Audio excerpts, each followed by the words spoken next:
Salutations et bienvenue à Entre trois films, édition du 12 février 2023. Je suis Patrick Denis en compagnie de Marc-André Tardy et de Simon Fox. Bonjour messieurs. Salut. Au programme au cours de cet épisode, un peu de notre semaine, les sorties à surveiller, nos coups de cœur et aux nouvelles, Kevin Costner et Yellowstone, restructuration chez Disney et Farador. Bonjour Simon. Salut. Salut Marc-André. Salut. Cette semaine, on parle de notre semaine naturellement, puis c'est Simon, c'est ça? Cette semaine, c'est toi? Ça a l'air à ça, oui. Qu'est-ce que t'as fait de bon, donc? J'ai magasiné. Du magasinage. Ah oui, c'est vrai, toi, t'es en train de te payer un délire de 8 mm. Ouais. T'as pas réussi à tout avoir ce que tu voulais, mais t'as Non, réussi à un bon je magasine plus que j'achète. Il faut le dire, je magasine. Ah, on peut te dire, c'est quoi ton coup de maître cette semaine? De quoi? De mettre la main sur... Pas encore, j'attends. Je veux pas péter le... Tu veux, la pas, ballonne. tu veux pas te péter ta propre ballonne? Non, c'est ça, tu sais. Parce qu'une print de film, avant de la mettre dans une machine, tu sais, il faut que tu la... Il va falloir que je la regarde frame by frame avec une loupe pour, tu sais... OK. parce que je veux être sûr qu'elle est correcte, là, tu sais, c'est pas... Sinon, tu vas être obligé de t'en commander une autre puis faire du montage? Ouais. On n'a pas de montage. Mais je pourrais. C'est surtout qu'on a une table de montage 8 mm chez nous. Ouais, mais je commencerai pas à jouer avec des prints officiels. Non, je me suis acheté un projecteur cette semaine. OK. Puis ça fait combien d'années je vous dis que j'en voulais un. Mm-hmm. Puis il y a des prints pas chers. Surprenamment pas cher. Ouais. Il y en a d'autres qui sont surprenamment chers. Ben, c'est comme la dernière print qui a eu lieu dans l'histoire de Ken Film, qui est une des plus grosses compagnies qui distribuait des films. Ils ont fait Star Wars A New Hope en 87, la seule copie parlante qui existe, couleur complète. Puis j'aurais pu l'avoir pour 2000 pièces cette semaine. Que 2000 pièces. Non, mais j'ai pas acheté C'est ça. fin de semaine, ça, 2000 $. Non, mais tu sais, juste pour dire que les plus chers, c'est ces prix-là à peu près. Là, Non, mais c'est au prix qu'on est payé pour faire l'émission, d'après moi, c'est... Donnez-nous un Patreon pour que j'achète des prints. Je vais vous inviter. Si vous êtes tu sais, director level, là, je vais vous inviter à venir écouter le film. C'est bon. À part de ça? J'ai écouté le vidéoclub. J'ai écouté Ouais. l'épisode 4 de Last of Us, mais j'ai pas eu le temps d'écouter la 5e encore. Ouais, parce qu'il y a du monde, j'ai l'impression qu'ils sont pas au courant que le 5e épisode a été devancé Oui, à cause de... du Super Bowl pour pas. Mais il va passer On en a-tu le même droit de dire Super... Non, faut Super dire Bowl. La Super Coupe. la Super Coupe. Comme dans Le ciel peut attendre. Dans la traduction, c'est le film. En passant, Le ciel peut attendre. Si vous voulez écouter un film de football mal traduit, c'est le meilleur film au monde. Les corps arrière, c'est des demi-mêlées. Si elle peut t'attendre, c'était avec Warren Beatty. C'est ça. Fait quand même un bon film, mais bon, ça vieillit mal. C'est la traduction qui vieillit mal. Oh, En anglais, ça passe encore. Ça passe encore. Marc-André, de ton côté? Cette semaine, j'ai, comme Simon, regardé le 4e épisode de Last of Us. J'ai tellement hâte de voir le 5e. J'ai pas eu le temps encore de le regarder. Mm-hmm. Sinon, je suis retourné voir le dernier Avatar au cinéma avec mon père cette semaine. Ah ouais? Je garde encore la même note. Même si là, je voyais un peu plus les défauts de scénario, mais il est tellement beau, c'est vraiment ce que je voulais rechercher comme film, Ouais. que je garde la même note. Là. Petite question vite de même. Ton Oui. père, il l'a trouvé comment? Magnifique. Oui, il aimait ça. Il a adoré. Pour lui, quand on est allé voir, quand on est allé à Disney au mois de septembre dernier, Avatar, le manège qu'il y a dans Animal Kingdom, ça a été son gros coup de cœur à Disney et de se promener à Pandora. Donc, Avatar, il a trippé, malgré tous les défauts qu'il y a dans le scénario, parce que le scénario, il reste quand même sur 25 pages, je dirais. Puis je suis généreux. Bon, c'est un scénario de James Cameron. Ils sont tous de même, ces films. Oui. Tous ces films, si vous analysez les films de James Cameron, c'est tout ça. Ça n'a pas de scénario. Pas beaucoup de scénarios. À part Aliens, puis Abyss. C'est les deux seuls qui ont un scénario. Mais il était pas tout seul pour Abyss, me semble. Non, il était tout seul pour Abyss. Pour le scénariste? Oui. Ah, ok. Il était tout seul pour Aliens et Abyss. Je pensais qu'il y avait quelqu'un d'autre qui l'avait aidé. Non, c'est pour Terminator qui avait été avec quelqu'un Ok. d'autre. Terminator 2. Et Terminator 1 aussi, les deux, les co-écrivains avec lui. Mhm. Donc, ça a été grosso modo ma semaine. D'accord. De mon côté, je me suis encore tapé quelques épisodes de The Author Limit de version 95. C'est quand même 152 épisodes. Hein. J'ai pas fini de dire de temps en temps que je me suis tapé des épisodes parce que je sais pas. j'ai des séries, des fois, que t'accroches vraiment, puis tu veux écouter un épisode après l'autre, épisode après l'autre épisode, puis on dirait que t'arrêtes pas. Mais étant donné que c'est comme des mini-films, d'une certaine manière, j'en écoute un, puis je suis comme satisfait pour une journée ou deux. J'ai comme pas l'accroche pour dire, OK, j'écoute le deuxième épisode. Ah, OK, j'écoute le troisième épisode. Ah, juste un autre épisode de plus, puis finalement, il est rendu 4 heures du matin. En terre limite, t'as pas ça. Tu regardes un épisode, t'es satisfait. Si t'as du temps, tu n'écoutes une deuxième. Puis si t'as pas de temps, ben c'est pas grave, tu peux attendre une semaine avant d'écouter un autre épisode. Y a pas de, tu seras pas perdu, dans le sens que t'as pas de suivi d'histoire, fait que sont toutes indépendantes. Fait que ça se peut que ça prenne pas mal de temps pour toutes me les taper. Mais 152 épisodes, je vais passer au travers, je vais le promets. On va te donner un beau petit certificat pour dire j'ai réussi à la J'ai fin. réussi. Non, mais c'est, je voulais dire, c'est la beauté des séries d'anthologie. Toutes les séries d'anthologie, c'est ça qui est le fun. C'est que t'es pas obligé de toutes les écouter, même. Tu peux en écouter une, dans 2 mois, tu vas en écouter un autre. Tu peux sauter 3-4 épisodes, écouter le revenir après. Revenir, ça, c'est quand même bien. Mais j'aime bien aussi être accro. sur certaines séries, quand mettons, la saison est sortie, puis tu fais comme je suis pas capable de pas continuer, je suis pas capable de pas continuer. Ça aussi, c'est le fun une fois de temps en temps, sauf quand tu travailles le lendemain. Puis à cause de toi, Simon, c'est de ta faute. J'ai perdu 2h06 de ma vie à regarder un film de 1987 en hindou.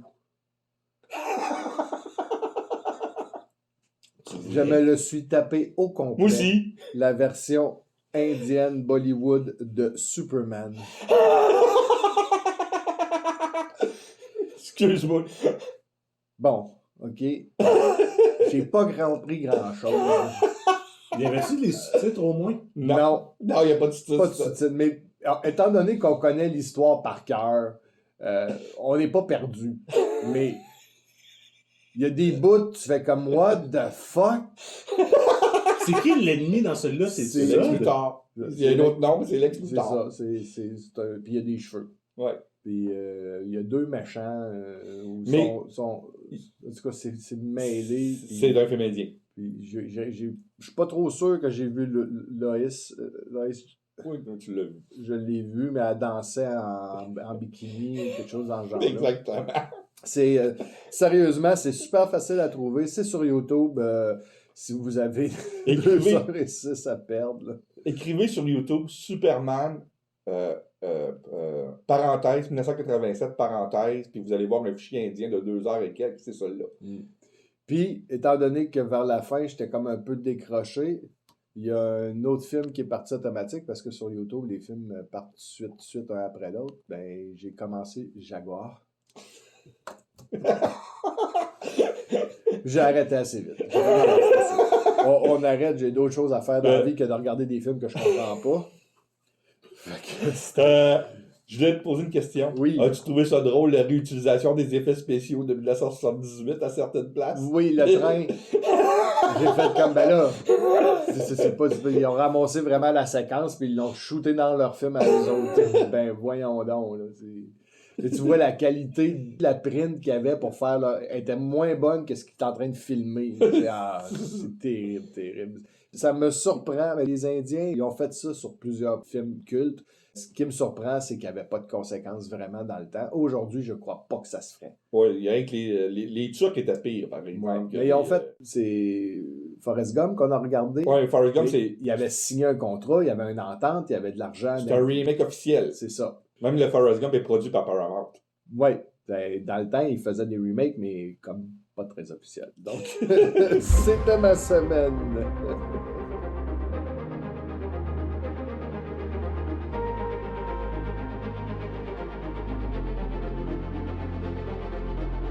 On va y aller avec les bandes annonces que nous avons partagées cette semaine sur notre page Facebook de Entre trois films. Marc-André, qu'est-ce qu'on a mis pour nos auditeurs? On va commencer avec une nouvelle version de White Man Can't Jump. C'est quoi qu'on a dit tantôt? Ça n'aurait pas dû se faire. Non. Ça devrait pas. Mais à moins qu'il le fasse, comme j'ai dit tantôt pendant la réunion, comme Psycho. C'est un fantasme. Oui, je sais, mais s'il l'avait fait comme ça aurait été génial. Mais là, aujourd'hui, avec le politiquement correct, le wokisme, Ouais. wakiness, oui. Le wokisme. Le wokisme, Puis la sensibilité des gens on a peur de froisser, je crois que le film va avoir perdu beaucoup de son mordant. Ben là, ça va être des blacks qui rient d'un petit black qui s'est pas sauté. Là. Ça va juste être ça comme film. Malheureusement. Je sais pas s'ils vont faire le remake de White Man Can Hump, par contre. Non, puis juste pour dire, c'est du même réalisateur qui a fait le remake de House Party dernièrement. Oh, ok, non. Fait que ça, c'est pas des bonnes nouvelles. Je vous laisse ça, les gars. C'est bon. Sinon, qu'est-ce qu'on a? Strays! Strays, qui est un remake de... Rien. C'est un remake de rien, mais ça peut ressembler à L'incroyable randonnée, tu sais, le film avec le chien, le chat, puis De Disney, de là? Disney, Oui. mais à la sauce American Pie. C'est un raunchy comédie, mais avec des animaux, avec des chiens qui parlent. Ouais, ça peut que ça soit spécial. Ça me fait penser à Sausage Party. Là. Ouais, mais avec des animaux en live action. On va lui donner sa chance. On va lui donner sa chance, mais qui sortent en streaming. Sinon, je il y n'irai a... pas au cinéma pour ça. Moi non plus. Sinon, il y a Hair qu'on a mis en ligne. Oui, Air de... Ben Affleck. Air Jordan. Ouais, Air Jordan, c'est ce que je m'avais... Réalisé par Ben Affleck. Oh, quand même. OK. Ça, je te dis, il y a du gros monde, c'est pas une pub, là, comme tu penses. C'est un film de super-héros. Non. Avec Ben Affleck.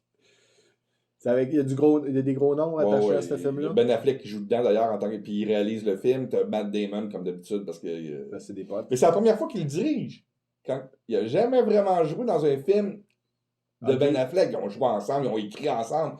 Mais. C'est la première fois qu'il dirige son chum. Oui. OK. Moi, je trouve ça cool. Ouais, j'ai Puis, hâte de voir. puis le sujet peut être hyper intéressant. Je sais pas s'il va dire How do you like this apple? Matt Damon! Fog! Et après ça, on a Paint! Paint. C'était la semaine des films en un mot. Paint, straight, air, fast. Oh, excuse. Non, ça c'est le prochain. C'est le prochain. Paint, c'est l'histoire de...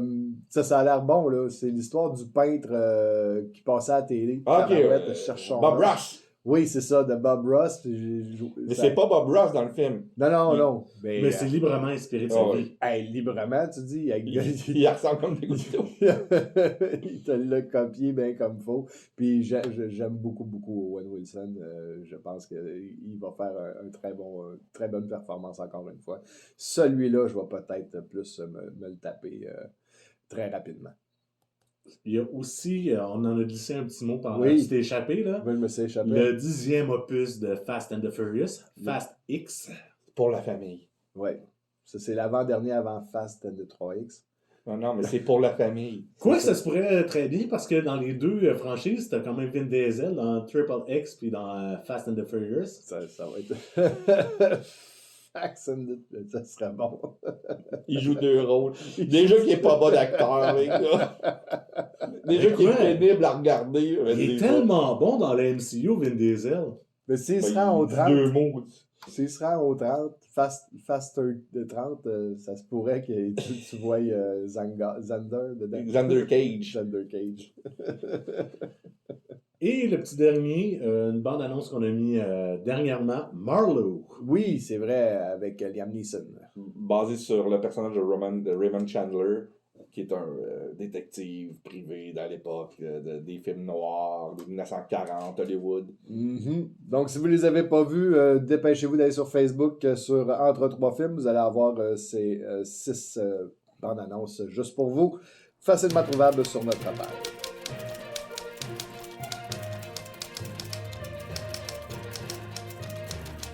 On va maintenant passer aux nouvelles. Simon, on commence avec les premières réactions de Ant-Man and the Wasp, Quantum Mania. Oui.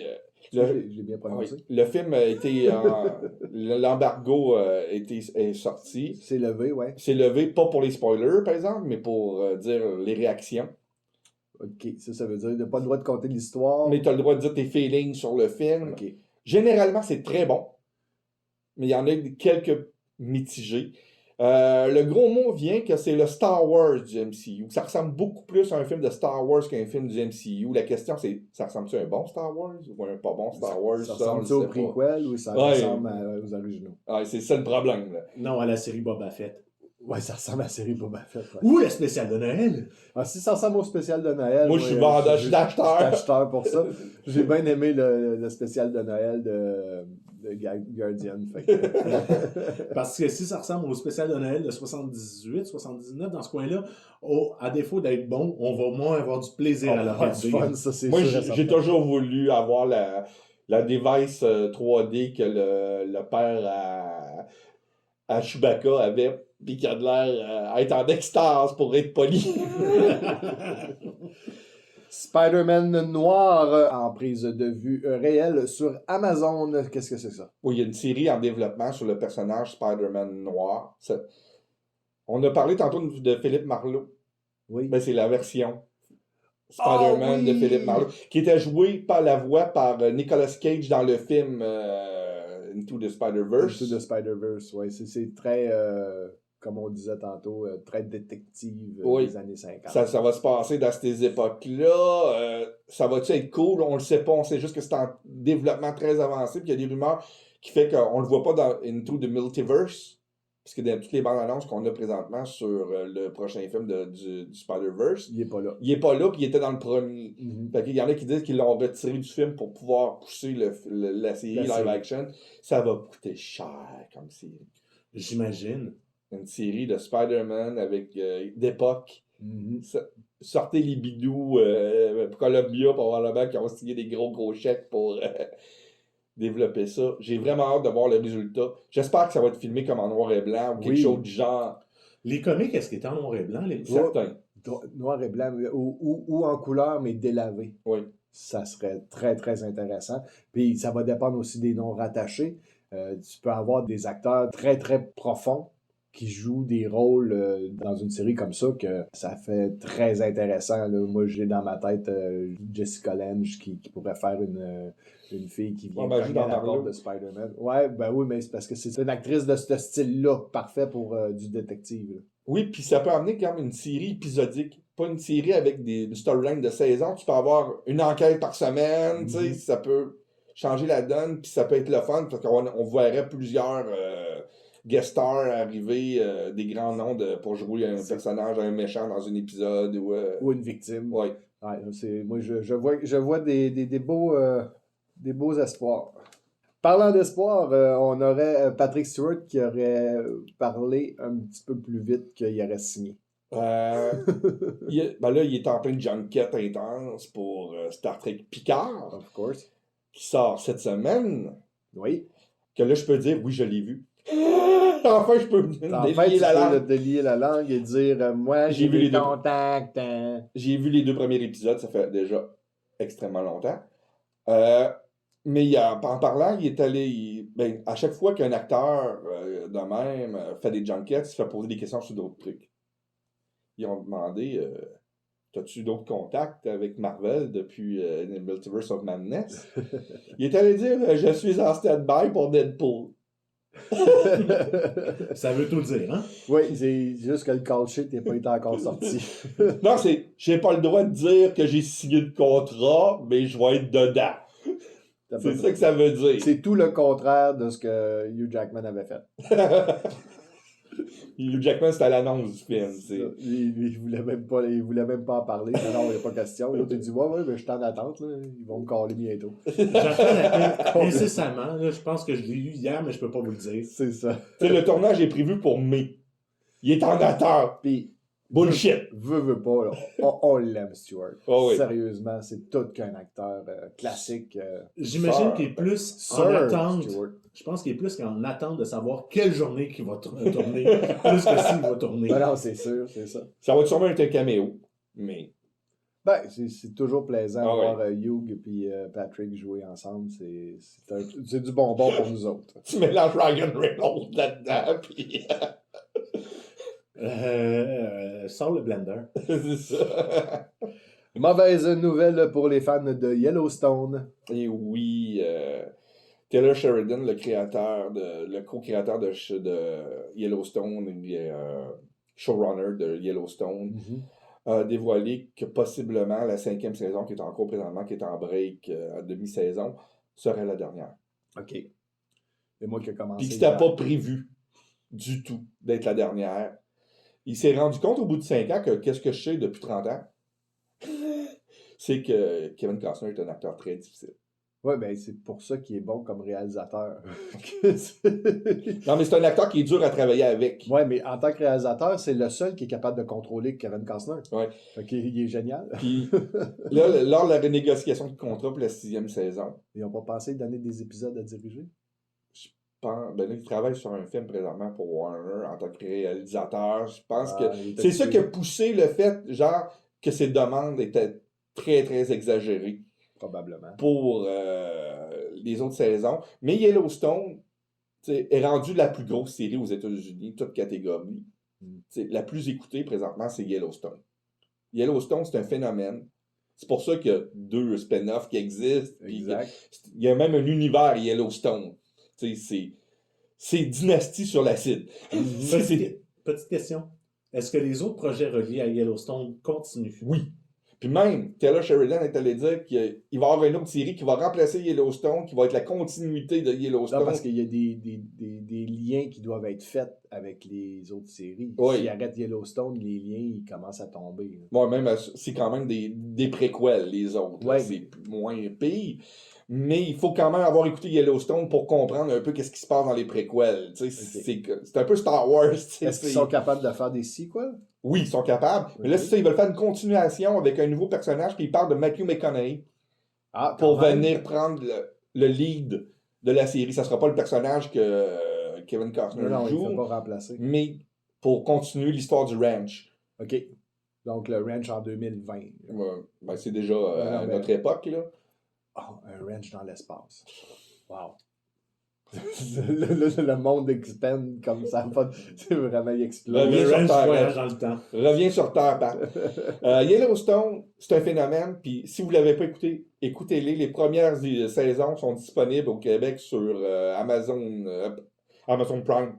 Vous pouvez les écouter soit sur Paramount Plus ou Amazon Prime. Ah oui. Les 4 premières saisons sont sur Amazon. Je vais vérifier ça, s'il n'est pas aussi sur le Club Illico. Des fois, ils achètent des séries comme ça en français, là, pour ceux qui ont de la difficulté avec l'anglais. Donc, vous avez peut-être 3 Ils sont possibilités. en français sur Amazon. Oui, mais des fois, oui, c'est parfait. Il y a beaucoup de mouvements chez Disney. Oui, premièrement, on parle-tu des belles annonces de films qu'ils ont fait? On va commencer par les bonnes... Non, on commence par les mauvaises nouvelles. Ouais, C'est pas des mauvaises. Ben, les moins le fun. On va finir avec le plaisir. OK, il y a eu le premier appel des actionnaires depuis l'arrivée d'Iger. Oui. Puis il a mentionné que la compagnie allait avoir une restructuration complète de la compagnie et qu'il va y avoir 7000 emplois de perdus. Oui, ben ils en ont parlé, j'en ai entendu parler cette semaine, puis ils disaient que ça avait par rapport à Disney+, ça n'a pas rapport. Ça rapporte au bureau. D'après ce que moi j'ai pu comprendre de mes contacts à Disney, parce que j'ai beaucoup de contacts à Disney, Ouais. ce serait dans des bureaux d'avocats, les personnes que je parlais entre Kevin Feige et Bob Iger. Okay. Toutes ces opérations-là qui coupaient la créativité. Les pousseux de papier. Oui. Ou les pousseux de crayon. Ceux qui prennent les décisions qui ne devraient pas prendre des décisions créatives. OK. Parce que depuis... Parce que Disney, c'est une entreprise de création. Oui. Et là, on se retrouve avec une entreprise de bureaucratie. Oui. Parce que Chapek, avant Chapek, à l'époque de la première ère Iger, oui. C'était Kevin Feige quand il avait une idée. Il cognait à la porte d'Alan Horn ou de Bob Iger, puis il disait « On va faire Endgame! Donne-moi 500 millions! » OK? Voilà ton chèque. À cette heure, c'est « Je vais faire Endgame. Ouais, mais là, il va falloir que tu coupes telle affaire. Puis tu vas me reparler, mais que tu aies un budget plus conséquent parce que moi, je suis avocat et je suis un pousseux de crayon et je me fous de qu'est-ce que le gros boss pense parce que c'est moi qui le filtre entre le boss et toi. » C'est ça. Chapek avait amené ça. Puis là, quand tu vas avoir descendu à 300 millions au lieu de 500 millions, tu vas aller voir le Big Boss, puis il va te couper de 25%. Ouais, ben, en plus. En plus. Tu sais, il y a des grosses rumeurs que les 7000 personnes, c'est du monde qui travaille dans des bureaux dans tous les départements, parce qu'il y en a dans tous les départements de Disney. On va souhaiter que ça soit ça. Et il a fait une restructuration de la compagnie complète, qui fait que la compagnie est en trois compagnies à cette heure. Il y a Disney Entertainment. Oui. Disney Entertainment, ça va être les films, les jeux vidéo, les comic books, la musique. La Disney+. Disney Plus va être rentré là-dedans. La télévision normale, qu'est-ce qu'ils ont comme poste? Exactement. Tout ce qui est entertainment. Les Disney on Ice, Les stations de radio. les stations de radio, tous les spectacles comme le show de Mary Poppins qu'on a eu il y a une couple d'années au Québec. Tout ça fait partie de Disney Entertainment. Ensuite de ça, on a Park and Experience. Ouais, les parcs d'attractions, bien sûr. Les croisières. C'est parc, hôtel et croisières. Le golf. Le golf, tout ce qui est resort, tout ce qui est... OK. Mais C'est ça, logique. oui, c'est très logique. Mais avant, tu sais, les spectacles, là, est-ce que Park and Experience va être obligé, s'ils veulent faire un spectacle dans les parcs, vont être obligés d'aller voir Entertainment pour... On peut-tu utiliser cette franchise-là? Ouais. Ça peut compliquer un petit peu les choses, mais d'après moi, il va y avoir des départements Entertainment dans Park and Experience, puis... Ben, ils n'auront pas le choix de faire des collaborations entre les trois. Parce que si, mettons, Park décide qu'eux autres, ils veulent faire une attraction sur Guardian of the Galaxy, il faut qu'ils aillent voir Entertainment pour dire c'est quoi la prochaine histoire. Ah oui. Fait qu'il faut qu'il y ait une collaboration. Puis je pense que... C'est là que ça complique les choses. Je pense que Bob, il va être capable de gérer ça. Moi, j'ai hâte de Puis voir. j'imagine qu'ils vont créer aussi des comités qui vont avoir du monde des trois... Non? C'est trois compagnies complètement différentes. Complètement différent. Ben, c'est déjà, tu sais, Park and Experience, c'était déjà une compagnie, Ouais. mais, tu sais, c'était les mêmes bureaux. Tu sais, c'était, tu sais, t'avais qu'à cogner la porte à côté. En autant que ça ne fasse pas comme les fonctionnaires de la province de Québec, où ils sont deux bureaux un à côté de l'autre, mais ils se parlent pas. Là, fait qu'en autant qu'ils se parlent, ça devrait bien faire. Puis la troisième est très surprenante. On pense qu'elle est devenue une compagnie à elle seule pour pouvoir la vendre un jour. Oups. La troisième, parce que c'est trois hydres, c'est trois têtes de... Trois têtes de la même compagnie. La troisième, on pense qu'ils l'ont mis tout seul pour pouvoir la vendre un jour, parce qu'il y a des rumeurs depuis très longtemps que Disney voulait s'en séparer. C'est ESPN. Il ne fait pas partie d'Entertainment. Ah, yes, OK. Tout ce qui est sport est séparé de la compagnie. À sa compagnie à lui. Fait qu'ils ne rachèteront pas les Mighty Ducks. Non, mais... Tu sais, ça fait longtemps que Disney... Pourquoi Disney a ESPN? Tu sais, c'est... Parce que le sport, c'est payant. Ouais, je le sais, mais c'est pas... Le monde aime le sport. Mais c'est pas... Moi, j'aime le sport. Faut qu'il se vende, ce journal-là. Excusez. C'est mon interprétation de scoop. Ah, j'avais compris. Tu sais, parce que c'est surprenant avec le reste de la compagnie. Tu sais, ESPN est très surprenant parce qu'ils ont des... Surtout en Floride, il y a un genre de area qui est ESPN. C'est tout des terrains sportifs, des arénas pour faire des concours de cheerleaders. Il y a des terrains de tennis, des terrains de soccer, des terrains de football, des terrains de baseball. Mais ça fait pas Disney. Tu sais, quand tu y penses au niveau... Tu sais, qu'est-ce que le monde pense de Disney? Effectivement. C'est pas Disney. C'est carrément à part. Puis il y a plusieurs rumeurs depuis des années qui pensent qu'ils voudraient se séparer du mot ESPN puis vendre la poste de télévision et ESPN. Et Tutti Frutti. Ouais, et ça, c'est la nouvelle compagnie Disney qui va se faire. Et pendant cette conférence-là, avec les actionnaires, ils ont mentionné 3 films. Ah, 3 films d'animation. ça fait très Disney, ça. Oui. Toy Story 5. J'ai même pas vu le 4 encore. Zootopia 2. Ça, j'ai Ça, très hâte. oui, ça, j'avais...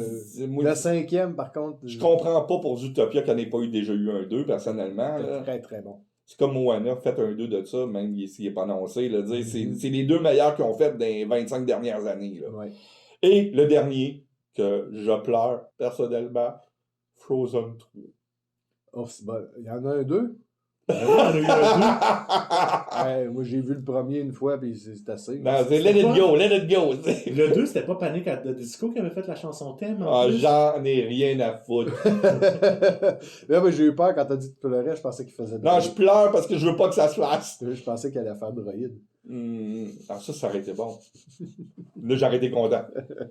Et Ewok aussi. Ah oui, pourquoi pas. Non, mais Frozen 3 s'en vient. Les petites filles vont triper. Moi, avec cette annonce-là, je reste de glace. Non, mais il faut pas dénigrer.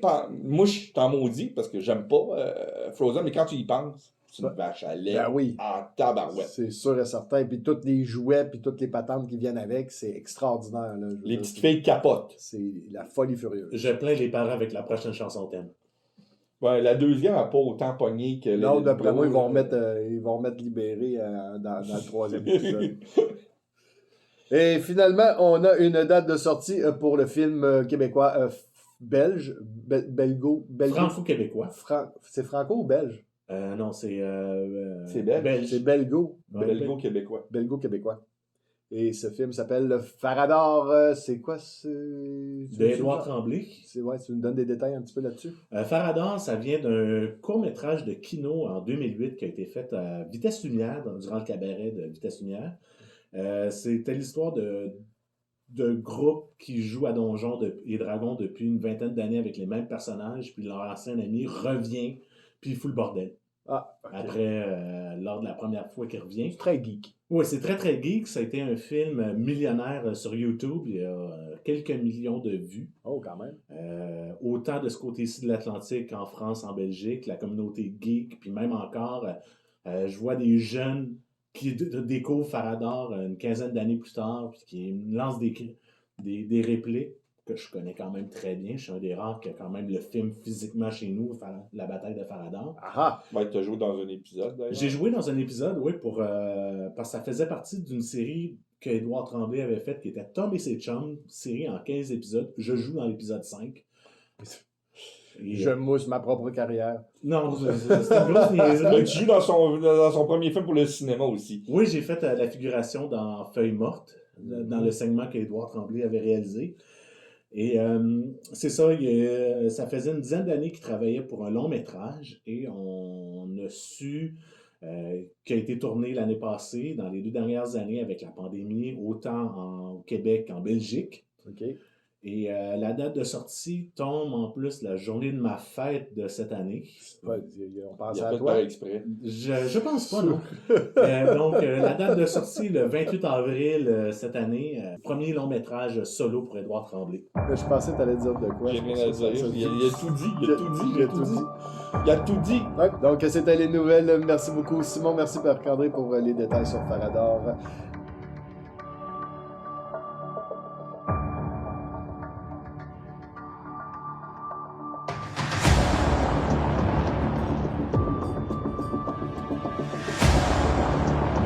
Et on y va maintenant avec le segment du club vidéo.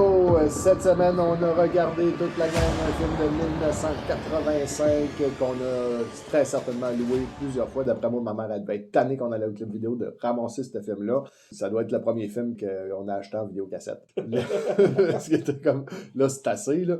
Les films de 85. Donc, The Goonies, un film qui a été écrit par quand même Chris Columbus, Ouais. selon une idée de Steven Spielberg, et réalisé par Richard Donner, qui est comme 3 collines de gros noms qui se mettent ensemble. Ça aurait été dur de se planter, je pense. Puis ils se sont pas plantés. Ils ne se sont Vraiment pas plantés. Dans ce film-là, on peut voir Sean Astin, Josh Brolin, Corey Feldman, Kerry Green, Martha Plimpton, Jeff Cohen, Ki Young Kwan, bien sûr, Joe Pantoliano et une apparition spéciale qu'on ne reconnaît pas pantoute de John Matuszak. Tonda! Tonda! Parce que c'est le fameux Tonda de Caveman. Le Caveman, effectivement. Ce film-là est extraordinaire, pour revenir à Goonies. C'est sûr et certain. C'est un Indiana Jones pour enfants. Oui, effectivement. Puis c'est drôle. C'est drôle parce qu'il y a Ki Young Kwan dans Ouais, mais c'est ça que je voulais dire. Quand tu as dit tous les noms des acteurs connus qu'il y a là-dedans, et le nom le plus connu chez les enfants à l'époque, c'était Ki-Wan Kwan. Oui. Parce que Corey Feldman, son hype est venu 1 an ou 2 après. Sean Astin, c'est venu encore plus tard. Ah, c'est ça. C'était l'acteur le plus connu. Même si Corey Feldman avait déjà joué dans les films avant, c'était à cause d'Indiana Jones, c'était l'acteur le plus connu des enfants. Puis Josh Brolin, Je pense que c'était son premier film. tout le monde a oublié qu'il jouait dans The Goonies. Même nous autres, on l'avait oublié. Complètement. Moi, c'est quand Puis il nous le rappelle dans Deadpool 2. Ouais. Il y a une joke là-dessus dans Deadpool 2. Moi, j'aime bien Joe Pantoliano.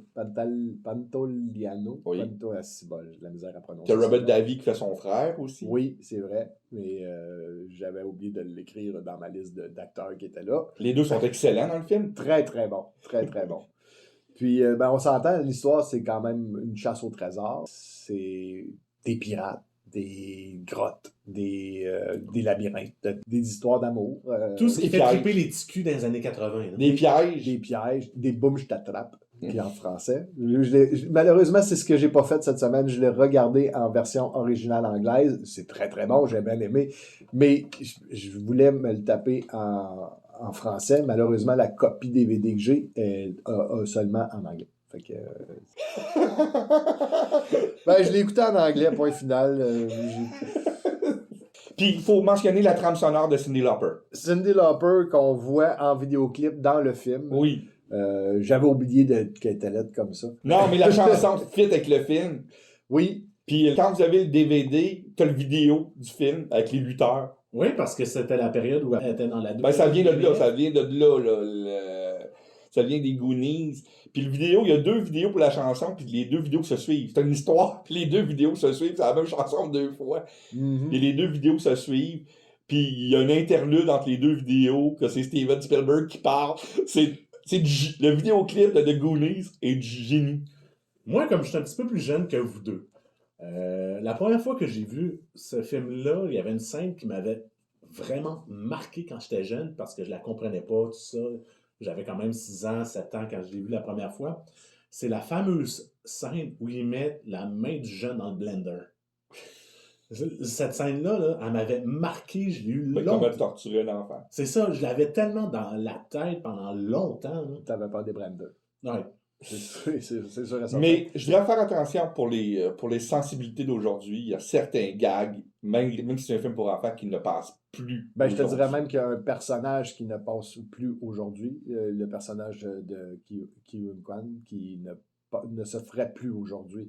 Le petit japonais tech au bout, avec des gadgets puis tout, ça fait trop cliché. Oui. Donc, Puis moi, je parlais des dialogues de Corey Feldman quand il parle à la future femme de ménage. ouais, ça aussi, ça serait assez... C'est très, très, très sexuel. Comme oui, il parle de drogue puis de trucs comme de ça. donjon, BDSM. BDSM. Autre-temps, auteur-mœurs. Hein? Oui, mais c'est un enfant de 12 ans qui parle. La scène des broches passera encore. Oh oui. Et... Ah, je savais pas qu'il y avait des broches. Très, très drôle. Très, très... Sean Astin, sérieusement, méconnaissable. Il était tout jeune, il était tout maigre. Mais même son visage, je le regardais, puis je sais que c'est Sean Astin. Je connais le gars, je connais ses rôles par la suite, puis tout. Puis je le regardais dans ce film-là. Puis incroyable comment grandir ou vieillir peut changer une physionomie. Josh Brolin, il a la même maudite face. Ça change pas. Mais les Fratelli ne savaient pas que s'ils claquaient des doigts, ils pouvaient disparaître. Non, puis... Ah, excuse, vas-y. Non, c'est bon. Il faut mentionner que même Richard Donner s'est amusé à rire de ses autres films dans ce film-là. Dans ce film-là. Quand que John Matuszak déchire sa chemise, puis qu'on voit le logo, puis la musique de Superman en bas. C'est ça. Pour lui, ça avait été quand même relativement facile d'aller appeler quelqu'un et de dire hey, je peux-tu l'utiliser pour. Il n'y avait pas besoin, je pense. Puis Carrie Green. Qu'elle était jolie. Moi, je veux dire, j'aurais aimé ça avoir des broches. Sérieusement, dans le noir avec des broches avec elle, puis j'aurais été très, très, très heureux. Josh Brolin qui par 3 fois, je pense, dans le film, se gâte aussi. Sean Ashton aussi, se gâte. Sean Ashton, mais c'est la scène des broches, justement. Ouais. C'est ma scène comme ça que je l'appelle, la scène des broches. Donc, The Goonies, film comme j'avais dit tout à l'heure, de 1985, et que ça vaut la peine. Si vous n'avez pas vu ça, essayez de le voir, sérieusement. Comme j'ai dit, c'est 3 gros noms qui étaient à l'équipe de création, des noms incontournables du cinéma. C'est encore un film qui est très divertissant et qui, même s'il y a quelques farces qui vont peut-être froisser quelques sensibilités, n'hésitez pas à le regarder quand même avec vos préados. Ça vaut la peine. Ça vaut la peine, puis même s'il y a des scènes un petit peu épeurantes, là, c'est pas un film d'horreur, là, au contraire. C'est pas les scènes épeurantes qui sont le problème pour ce film-là aujourd'hui. Non, c'est ça. C'est d'autres scènes qui sont un petit peu problématiques.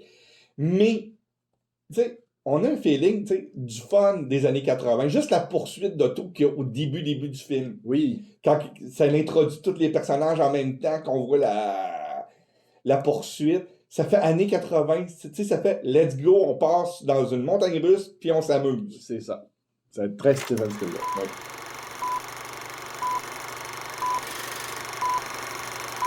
On va maintenant y aller avec les sorties à surveiller. Marc-André, qu'est-ce qu'on a au cinéma qui sort cette semaine? Je vais commencer par un film qu'on a parlé tantôt, Marlowe, le suspense de Neil Jordan avec Liam Neeson. Oui, ça sort là. La bande-annonce est arrivée tard un peu. Oh oui. On n'avait jamais entendu parler du film. Pas tant tout. Non, c'est vraiment en dessous du radar.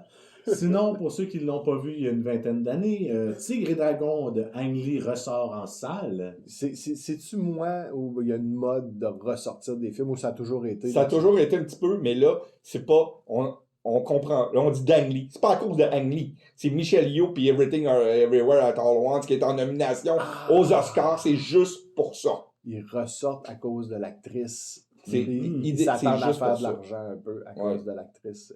Il n'y a pas, une suite qui est prise. Il y en a eu une. Oui, il y a eu Tigre et Dragon 2, mais il n'y aurait pas une troisième qui pourrait être faite. Peut-être. Il n'y a pas de rumeur là-dessus encore pour l'instant. Donc, qu'est-ce qu'on a sinon? Parlant de suite, une autre suite qui sort aussi cette semaine, Ant-Man and the Wasp, Quantum Mania. Rendez-vous incontournable au cinéma, Simon, Marc-André, cette semaine. On va essayer. On est obligé. On n'a pas le choix. Hein? Il n'y a pas d'émission la semaine prochaine si on ne le voit pas. C'est comme un petit peu trop gros pour... Je sais. C'est des devoirs de job qu'on a à faire. Sinon, en VSD, on a pas mal de trucs. Jeudi, saison 3 de Picard, premier épisode qui sort. Et finalement. Donc, aux États-Unis, c'est sur Paramount+. Okay. Au Canada, c'est sur Crave. Dans le reste du monde, ceux qui n'ont pas Paramount+, c'est sur Amazon Prime. Et on l'a aussi à CTV Sci-Fi à la télévision jeudi soir. C'est Sci-Fi Channel canadien, ça. Là, étant donné que c'est sur Crave, même si on est Amazon Prime, on ne l'aura pas. On ne l'aura pas au Canada. Allez-y. C'est ça. Culé. Non, c'est des contrats. Puis même, Paramount le voulait même pas sur Crave. Mais non, ils voulaient l'avoir sur Paramount+. Ouais, puis à cause des contrats qu'ils avaient signés avant, ils sont obligés de le donner à Crave, puis ils vont perdre beaucoup d'argent à cause de ça. Je peux en parler, là? Oui, ça serait le fun. 2 pouces en l'air. Pour vrai? Ah oui.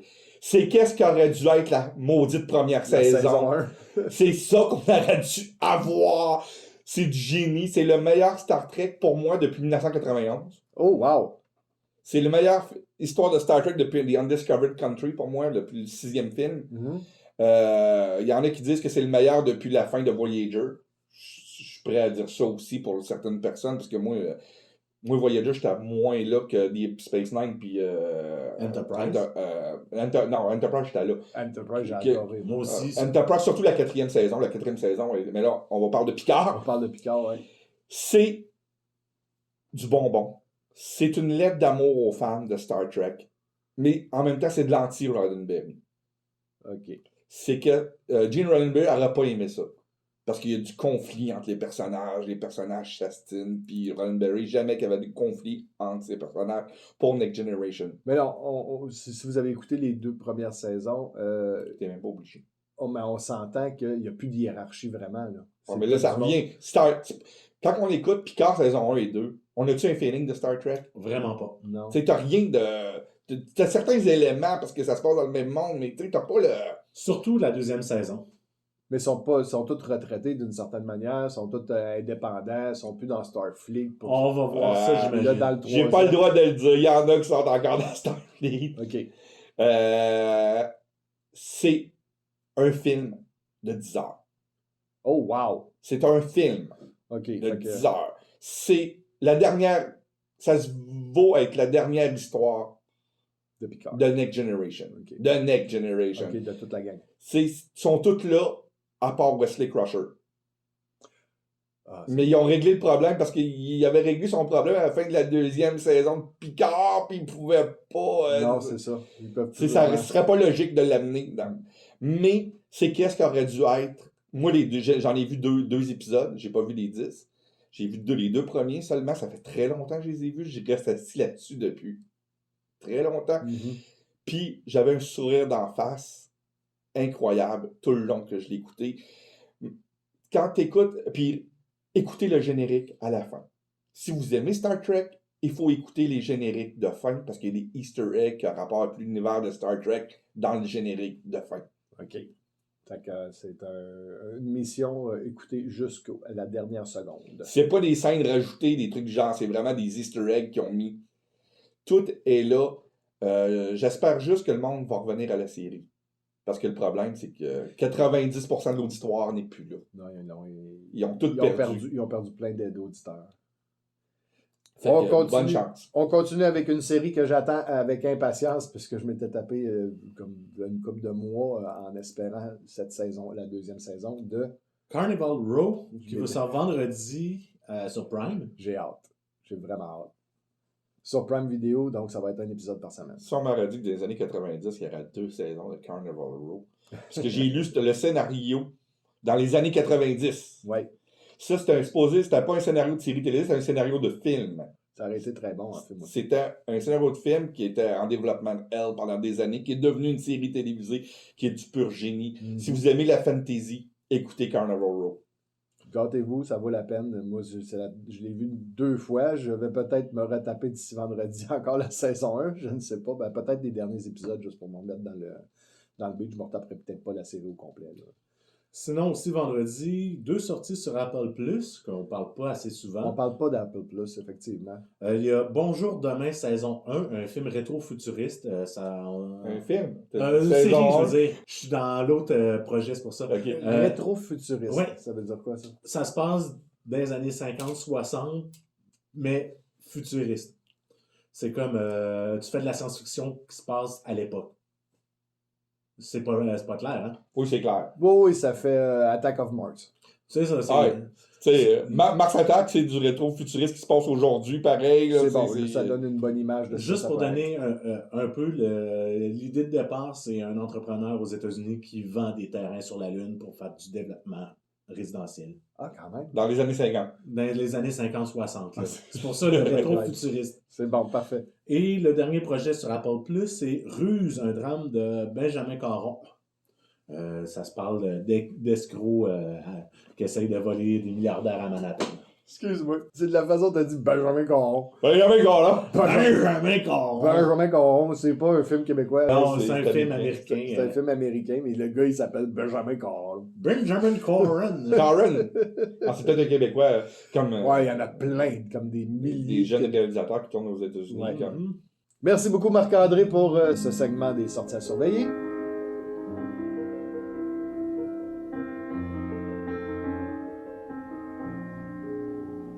Les coups de cœur de la semaine. Et on va maintenant y aller avec nos coups de cœur. Simon, cette semaine, quel est ton coup de cœur? Vous êtes pas prêts, les gars. Un projecteur. Non. Non? OK. Ça répète ça. Un autre film de SS Ramajouli. Ben voyons donc. Je suis en amour avec ce réalisateur-là. Marie-toi avec? Tu l'as jamais Non, rencontré? Non, mais c'est à cause que... Tu sais, moi, là, je vais vous le dire, les acteurs, ça me fait ni chaud ni froid. OK. Moi, je suis un fan des réalisateurs. Moi, je suis un fan de réalisateurs. Puis ce gars-là est tombé dans mon top 5 des réalisateurs vivants, présentement. Oh, wow. C'est un génie. Le film s'appelle Iga, ou Isha, ou Maki, dépendant des places. Ce qui veut dire mouche. OK. C'est le film le plus démentiel que j'ai vu depuis très longtemps. Encore pire que RRR? C'est pas le même genre. Okay. C'est très contemporain. C'est autre chose. Tu sais, RRR, c'est un film d'époque. Ça, c'est un film contemporain. Ça commence comme un film d'amour. La comédie d'amour cucu qu'on a vu 2 millions de fois. Avec Sandra Bullock puis George Clooney. C'est l'histoire d'un jeune au début de la vingtaine qui est en amour avec sa voisine, qui veut pas trop y dire, puis je l'aime donc, puis il commence à faire les premiers moves envers la voisine.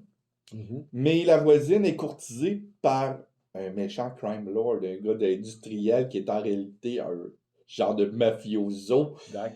Puis quand le mafioso s'aperçoit qu'il y a quelqu'un d'autre qui courtise la personne qui courtise, au bout de 45 minutes de film, 45 minutes, OK. il tue le petit gars. Oh! Aïe, aïe, OK. Tu sais, le film change de tout au tout. Il y a un meurtre gratuit ultra violent. Une Changement de violence ton. extrême. C'est Et- ça la Takashi Miike comme Non, violence? c'est à la scène de style d'action, mais quand t'écoutes le film, qui est une petite comédie romantique, le film c'est simple, elle va finir avec le gentil, puis le gars va rentrer en prison. Et tout, non. Le méchant tue le gars. Puis là, le film part. Et pendant que, justement, qu'il a son dernier souffle de vie, son téléphone cellulaire, il y a un message disant « C'est toi que j'ai choisi, finalement. » Ah. La fille a dit qu'elle aime le gentil. Mhm. Fait que, il arrive un miracle. Il est réincarné dans une mouche. Oh, ouais, méchant miracle. Il va être une mouche à marde pour Mais l'autre. non. Et c'est ça. Et ça devient un revenge story Mais avec une mouche. avec une mouche. Qu'est-ce qu'ils prennent en Inde? OK? Là, il réussit à faire comprendre à la fille que c'est lui qui est réincarné dans la mouche. Vu qu'elle avec un petit peu de technologie, il fait des affaires pour qu'il y a même un training montage pour la mouche. Il y a combien de chansons? Il y en a 2. Il se pose des questions de ses chansons. Comment une mouche peut se venger? Moi, c'est plus ça ma Tu question. veux le voir. Oui, je veux le Je vais voir. te donner un exemple. Mais c'est parce que je veux voir RRR aussi. Non, mais je vais te donner un exemple, OK? Comme une des revanches qu'il fait. Parce que c'est le film dure quand même assez longtemps. À un moment donné, il fait des poids et haltères, le méchant. Ben, il vient gratter le nez. Fait que l'haltère, il tombe dessus. Tombe dessus. Tu sais, c'est tout des trucs. Le gars devient paranoïaque. Il se promène avec des bouteilles de Raid attachées aux mains.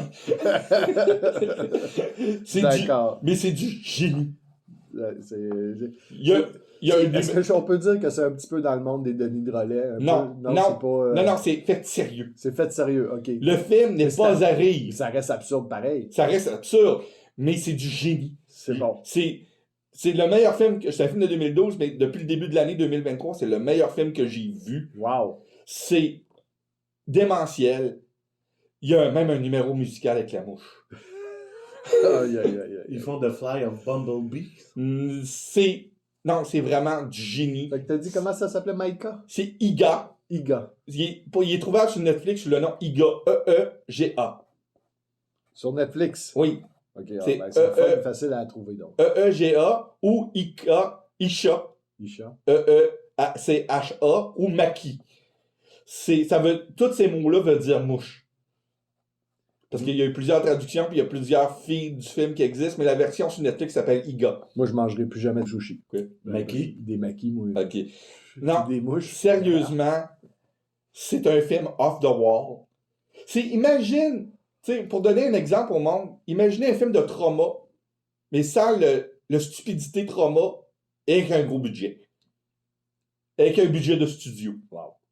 Ça risque d'être intéressant. Et On va voir filmé ça. par un réalisateur que, justement, Zack Snyder, assis-toi devant ses films puis apprends à faire des slow motion quand c'est le temps. Ce gars-là a une maîtrise de la caméra comme personne. C'est un génie. Quand on dit un génie, S.S. Ramajouli, c'est un génie de la réalisation, là. Comme un Denis Villeneuve, comme un Christopher Nolan, c'est dans cette pléiade de réalisateurs-là. Mais il fait des films carrément fous. Hâte de voir s'il va sauter du côté des États-Unis. Ça va arriver. Sous peu. Marc-André, de ton côté, ton coup de cœur? C'est un film que je suis allé voir en salle cette semaine. Oui. Un vieux film des années 70 OK. avec Sylvester Stallone. Ah, c'est bon. Oui, je suis allé voir Rocky au clap avec deux de mes amis. Retomber en amour avec Rocky. Oui, en version originale anglaise. Sérieux, contrairement à vous deux, j'ai jamais vu un Rocky en français, donc... Pour toi, c'est sûr que ça ne dérangera pas à ce moment-là. C'est ça, fait que même le Rocky 1 que j'avais déjà vu il y a plusieurs années, je l'avais vu en anglais. Fait que pour moi, tout le hype de la traduction, je ne l'ai pas, étrangement. Puis c'est un excellent film, quand même. Oh oui, ça a été oscarisé, là. Puis on comprend très bien l'écriture, le jeu des acteurs dans ce film-là est hallucinant. Burt Young. Burt Young? C'est le meilleur. Non, moi, c'est plus Lord Kaufman quand il ramasse. On parlait de trauma tantôt. Non, c'est tout le film, l'histoire du film qui est hallucinant. On pense que c'est un gros film de boxe tout le long, mais non, la boxe, c'est secondaire dans ce film-là. C'est toute l'adversité que Rocky Balboa a, Oui. qui passe du je travaille pour un petit thug local pour casser des jambes à ceux qui doivent de l'argent, fait des petits combats amateurs, puis que Apollo Creed le prend à cause que c'est le Italian Stallion, l'étalon italien Oui. pour le bicentenaire des États-Unis le 1er janvier 1976. On lui donne la chance d'affronter le champion du monde, qu'il prend un peu en riant, tout ça, mais que tu vois que le gars, à 5 semaines du combat, il n'est pas en forme, qui se bat contre sa santé, qui est en amour avec une petite fille dans le coin, puis que les deux sont gênés, qui est en ami avec le frère de la fille, puis que c'est un espèce d'imbécile alcoolique, violent. Très, très Il bon. est bien avec un charme fou. Un charme fou. Dans les grosses scènes, quand il est avec son entraîneur, puis que l'entraîneur vient le voir pour dire que... J'ai une question à te poser. Oui. Qu'est-ce que tu penses de la fameuse scène où les murs tombent entre Mikey et Rocky? Ça, c'est la scène quand que Mikey va le voir dans son appartement. Oui. C'est une des meilleures scènes, j'en parle, j'ai des frissons. OK. C'est une des meilleures scènes du film. Le niveau d'acting est incroyable dans cette scène-là. C'est pour ça que je veux savoir Tu vois très bien que Stallone est un bon acteur et qui a malheureusement fait des mauvais choix de film dans les années 80, dans certains films d'action qui sont cultes aujourd'hui pour nous autres parce qu'il était le fun à regarder, mais que Stallone, c'est un acteur. Oui, ben, c'est quelqu'un qui a du talent, mais qui n'a pas eu les projets à la hauteur de son talent. Tout le temps. Tu as juste écouté Tulsa King. Ouais, Tulsa King. Tu vas voir qu'il est un acteur. Oui, mais si je prends des films comme Cobra, des films comme... T'as-tu quelque chose à dire contre le bras de fer? T'as quelque chose à dire contre le bras de fer? J'ai rien à dire parce que c'est des films cultes, c'est super bon, mais disons que il aurait pu aller dans des films où il aurait pu avoir des performances d'acteurs supérieures à ça. Mais il y en a eu. Il y en a eu. Il y en a eu. Stallone a choisi ses projets. J'ai comme l'impression, comme bien du monde. Cash, film que je veux faire. Cash, film que je veux faire. Cash, film que je veux faire. Ouais, mais c'était cash, film que je veux faire, lui. Ben, c'est pas comme Clint Eastwood. Non, mais si tu regardes comme faut sa carrière, je veux dire, OK, t'as eu Cliffhanger, après Cliffhanger, t'as eu Détective. Ouais, mais c'était comme vraiment solide. T'as eu de temps en temps, t'as eu le premier Rambo, qui est un film... Qui est solide. Qui est un très, très bon film de Noël. C'est quoi le film qui joue mais avec Billy Williams? T'as eu Bras de fer. T'sais? Ouais, puis t'as eu Ryan Stone. Mais ça, je pense que c'est parce qu'il voulait jouer avec Dolly. Non, mais tu regardes entre Fist et Détective, qui a 15 ans de... pratiquement 15 ans. Quasiment 20 ans, même, il y a 20 ans. Oh, wow. Il y a 20 ans, il y a eu juste First Blood, qui est un film d'auteur. Ouais. Dans tous les autres, c'est tous des films commerciaux, ultra cucu. Ouais, mais là, c'est les années qu'il est en compétition avec Arnold. Ouais, mais Arnold tirait son épingle du jeu en jouant dans un film, en choisissant son scénario parfaitement, en allant chercher un réalisateur des Pays-Bas comme Verhoeven, puis... Mais on s'entend, je sais pas si tu te souviens, l'histoire de Maman, Ah, ça, c'est une vraie histoire. Tu veux que je la compte? Oui, c'était une très bonne histoire. À l'époque, Arrête où ma maman va tirer, ma mère va tirer, était en préparation. Le film était écrit pour Arnold. Puis il était en guerre à cette époque-là au niveau avec Stallone. Fait que il trouvait Arnold qui a un flair beaucoup plus grand que Stallone pour la qualité des scénarios. Il y a vraiment un flair pour dire ça, ce film-là va pogner. En fait, c'est de la grosse merde, ce film-là. Je touche pas à ça. Il dit, dites à Stallone que je l'accepte. Que je veux le faire. Ouais, il a fait dire à son agent, à l'agent de Stallone, que hey, mon gars va signer pour ce film-là. Fait que Stallone s'est garoché sur le scénario. Il a signé le contrat avant que Arnold signe le contrat, mais Arnold avait jamais voulu signer le contrat. Puis ça a l'air qu'il l'a appelé de hey, you made that movie, soccer. Mais pour revenir sur Rocky, sérieux, même le training montage vers la fin, avant le combat, il y a plein de petites scènes dans ce film-là qui sont des bijoux. Des confrontations. Juste la scène de patinoire. C'est beau. C'est Cute. c'est vraiment cute. Ah oui. Vraiment cute.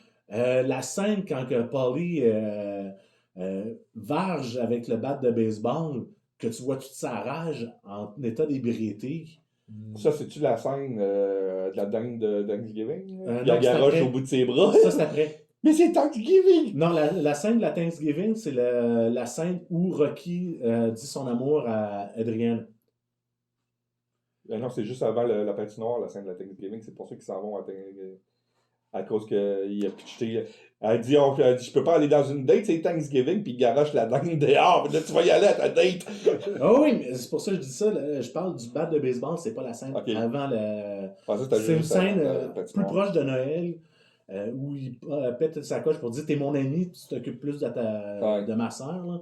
Mais sérieux. Une là. grosse scène de jalousie entre, Ben oui. entre bro. Ah oui. Ah oui. C'est vraiment très émotif comme scène. Et sérieux, là, je retoucherais pas ce film-là, moi. Là. Non, moi, je ne referais pas.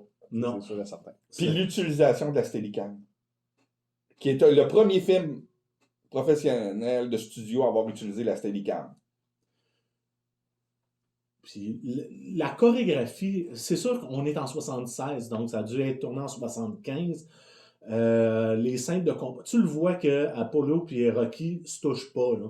Tu le vois vraiment là, que c'est tout croche un peu, mais avec la musique, l'ambiance, c'est tellement efficace. T'es là, t'es scotché. Puis quand que Apollo se rend compte que Rocky, lui, il fait pas ça pour le show, puis alors que Creed le prenait pour c'est un petit le thug, là, ça va être facile, là, puis qu'il se rend jusqu'au dernier round, puis qu'ils ont de la difficulté. Là, c'est vraiment, vraiment bon.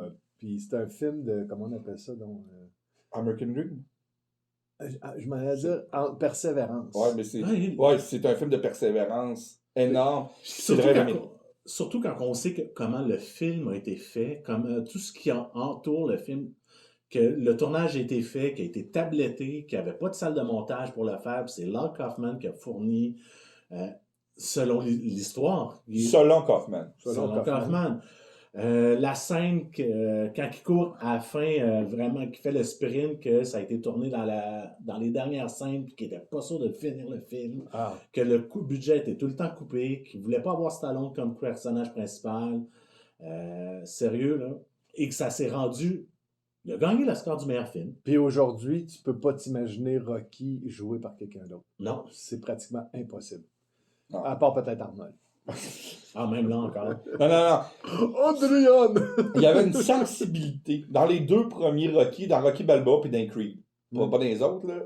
Non, mais dans le troisième, d'après moi, la sensibilité est partie en même temps que Rocky a reçu sa première commotion. Non, parce que là, c'était rendu un comic book. Parce que contrairement à ce que tu disais tantôt dans le premier, où c'était un petit peu bancal les scènes de combat, où ce que tu s'apparaît qui se frappent pas pour vrai.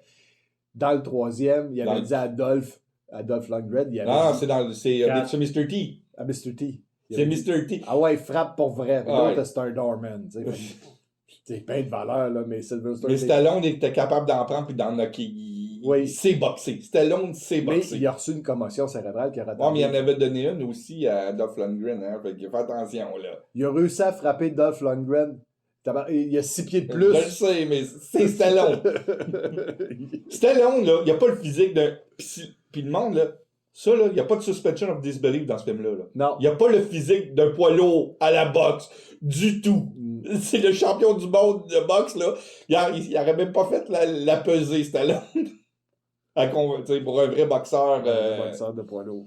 Mais sérieux, c'est un film à voir pour tout le monde. À voir et à revoir. Pour oui. ceux qui, ça fait longtemps qu'ils n'ont pas vu, c'est un excellent film. Qui facilement très- trouvable en streaming. Là. Je ne sais pas Ouais. sur quel, mais c'est sûr et certain qu'il y en a un des channels qui l'ont. Là. Oui, et il a très bien vieilli. C'est Prime qui l'a. C'est Prime. Ah ben sur Prime, pratiquement tout le monde est sur Amazon Prime. Puis, sans que t'as pas parlé de la musique de Bill Conti. Ça, c'est ce qui me restait. OK. Il me reste. J'ai juste un mot à dire. 3 lettres. Wow. Oui. Autant le thème, au début, quand tu as le Rocky qui fait très j'allais dire baroque, là, à la trompette, le thème qu'on connaît très bien de Rocky qui est au piano très mélancolique, et lors du combat final, le thème qui commence à la base, ta ta ta ta ta ta, t'es là, t'es embarqué, t'es assis sur le bout de ta chaise, t'es scotché, tu te dis, qu'est-ce qui va se passer? Puis tu sais, on le sait que Rocky gagne pas, là. On le sait depuis Spoiler! Quand j'étais petit, on y croyait. Ouais. On y croyait. Ben oui, Mais il gagne pas parce que l'autre tombe pas à terre. Il gagne pas à cause du pointage. Ben, c'est parce que tu peux. C'est très réel dans le Ah sens oui. que tu peux pas battre un champion du monde par pointage. C'est très, très, très, très, très rare que ça arrive. La plupart du temps, les juges vont donner le bénéfice du doute. Alors que Au Creed champion. a les côtes pétées. Les deux sont maganés. Ah non, ils sont Puis finis. les deux demandent une revanche. Ils veulent une prise 2. Parce que Il se sont dit qu'il n'y aura pas de revanche à la fin du film. Ouais. C'est la dernière phrase du film, c'est « Il n'y aura pas de revanche Non, c'est ça. ». Mais C'est le contraire. l'autre, il en veut une. Ouais. Il veut le clairer dans les 3 premiers rounds, puis finalement, il se rend jusqu'au bout. Fait qu'il dit non, le prochain coup, je vais le jouer. Je vais le prendre au sérieux tout de suite en partant, fait que je vais le passer en 3. Tandis que Rocky, il fait comme non, c'est correct, là, je pense que j'ai mangé ma volée. Ouais. Puis, si vous voulez voir comment ils sont maganés, vous écoutez le début du 2. Exact. Quand ils sont à l'hôpital. Puis c'est là qu'ils développent leur amitié d'une Ouais. certaine manière. À Le l'hôpital. respect. Le respect. C'est Ça va être cette semaine. l'amitié, c'est Bien dans le plus 3. loin, ouais, c'est ça. Ça, c'est cette semaine quand je vais aller voir au clap. Aha. La descente aux enfers commence avec le 2. De mon côté, donc, j'ai été, par rapport à la musique, justement, j'ai été me retaper un film que j'avais vu il y a une couple d'années, bien sûr. C'est un film de 2005 qui est une espèce de comédie-parodie d'un film documentaire qui avait été fait dans les années 50. Attends, j'ai la date exacte. C'est 1930. C'est les années 30, ma soeur. 1934. Oui. 1934, le film Reefer Madness, qui est un documentaire anti-drogue, et ils ont fait C'est pas un documentaire, mais t'as bien dit documentaire. Oui, ça peut passer pour un documentaire. Le Reefer Madness que j'ai regardé, celle de 2005, c'est The Movie Musical, qui est une parodie musicale de ce film-là, avec Alan Cumming et comment qu'elle s'appelle donc Kristen Bell. Kristen Bell, que j'aime beaucoup, beaucoup. Il y a aussi Neve Campbell et, comme j'ai déjà dit, Alan Cumming qui fait le personnage qui explique que la drogue, c'est mal. C'est extrêmement drôle. Moi, j'adore. J'ai un plaisir fou à regarder ce film-là. C'est moi, je l'ai en Blu-ray, donc c'est facilement trouvable dans ma collection. C'est un TV movie, je pense. Hein? Oui, c'est un TV movie. C'est très kitsch. C'est très. C'est comme le film original, dans le fond. C'est incroyable. Le monde devient des zombies à cause de la marijuana. C'est-tu le premier bonbon remake pour d'un moi. documentaire? C'est pas un documentaire. C'est la manière de le mentionner. En 1934, quand ils l'ont fait, ils se sont servis du financement des high school documentary pour faire un film. Mais il n'y a personne qui sait encore aujourd'hui si officiellement le gars qui l'a filmé, c'était une parodie qu'il faisait pour rire, parce que le gars, c'est un fumeur, c'est un poteux. Puis il a fait ça pour rire un peu du gouvernement. Ou si le gars il était vraiment sérieux. Il y a personne qui a réussi à prouver, mais c'est tellement fait de façon exagérée que c'est Il fume une touche, puis son gelé, sont partis. Tu peux pas croire que le gars il était sérieux quand il l'a fait. Là. C'est vraiment très difficile. Si vous n'avez pas vu le documentaire de 1934... Parce que c'est un film de fiction, pareil, le film de 1934, qui était comme... C'était une affaire qui donnait de l'argent pour que si tu pouvais faire un sujet anti-drogue ou anti... à l'école primaire et au secondaire, il y avait souvent, je ne sais pas si ça se fait encore parce que ça fait un bout que je suis plus à l'école secondaire, mais il y avait des films faits pour les écoles pour justement Ouais. dénoncer ou prévenir ou C'était jamais bon. Là. mettre en garde les enfants contre la grossesse adolescente, contre la drogue, contre... moi, je n'avais vu un sur le viol, j'avais vu ben des films quand j'étais au secondaire. T'acceptes pas des bonbons d'un monsieur dans une vanne. Exact. Des Ni affaires un comme party ça. pour 20$. Non, c'est ça. Puis, fait que ce film-là a été, le de 34 a été fait dans cette d'une façon qui ressemble... Éducatif. C'est un film éducatif. Ben, c'est ça. Est-ce que c'est éducatif ou pas? C'est la question qu'on peut se poser. Mais est-ce que c'était sérieux ou pas? On ne sait pas. Le film que je vous parle, c'est vraiment pour rire de les films éducatifs comme ça, exactement, avec des scènes musicales où ce que tout le monde chante, les gens qui se transforment en zombies parce qu'ils ont fumé du pot, c'est comme, ok, parfait, pourquoi pas. Le personnage complètement défoncé qui joue du piano à une vitesse extraordinaire alors que tout le monde sait que si tu fumes du pot, ça peut fort bien que ton piano il joue très très très lentement et non pas comme si tu étais sa coke. Il y a comme un mélange de comme un mélange de drogue un peu dans le film. C'est à voir si vous n'avez pas vu ça. Si vous êtes amateur de comédie musicale, la musique est quand même intéressante. C'est très différent de ce qui se fait d'habitude dans les comédies musicales. C'est pas très générique. C'est vraiment très... Je sens ta question, Simon. Simon va... Non, j'ai pas de question. Là, J'ai juste à regarder notre... Mais Marc-André, tu l'avais pas vu? Non, je sais que tu m'avais montré quelques extraits, mais non, tu me l'avais pas prêté pour que je puisse le regarder au complet. Non, c'est parce que j'avais fait une soirée spéciale. Ouais, t'avais une soirée douteuse que ouais. tu avais présenté les deux versions. Les deux Moi, j'avais versions. déjà vu la version originale. J'avais jamais vu celle-là. C'est la seule fois que j'ai vu celle-là, c'était à cette soirée-là. Mm-hmm.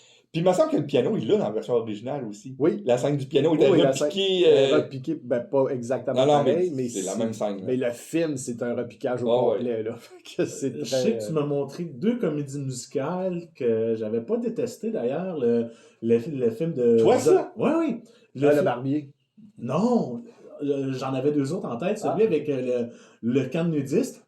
Oui. Oh, le film que j'ai écouté 5 secondes. Là. Ouais, que tu as décroché.